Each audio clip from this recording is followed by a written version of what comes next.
there's the case of the Israeli ambassador to the United States. Some people think he's a historian, Michael Oren. Mr. Oren said that the Goldstone report was worse than Ahmadinejad and the Holocaust deniers, which, as you can imagine, is pretty terrible.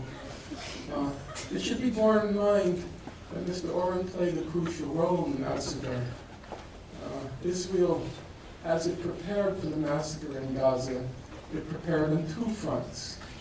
It prepared on the military front. We know as early as March 2007, it was preparing the attack on Gaza, but it realized there was a second very important front, and that was the propaganda front. And so already 6 months before the attack, Israel established what it called the National Information Directorate to prepare the propaganda war. And Mr. Oren played a crucial role in that. He was part of the apparatus of death in Gaza, and his role was to conceal what was going on as it was going on. He was one of the people who was sent to Gaza to explain to the world what was happening in Gaza. Now, I understand there's been a little bit of a brouhaha on this campus due to Mr. Oren's visit. I don't want to speak about that because it's not germane to my remarks this evening, but even if one wanted to make the argument, that for the purposes of the free marketplace of ideas, everybody should be allowed to speak. It does seem to me that the university had many options, even if that argument had credibility. So let's take a comparable example. A couple of years ago, Columbia University invited President Ahmadinejad to speak. And when he was introduced by the president, Lee Bollinger. Now, the president, Lee Bollinger, he used his time to assault in every possible way the person and the presidency of Mr. Ahmadinejad. Now, this university too had that option. The president, the head of the political science department, they could have come up and say, we've invited him, and then expressed their opinion on him, exactly as Lee Bollinger did at Columbia.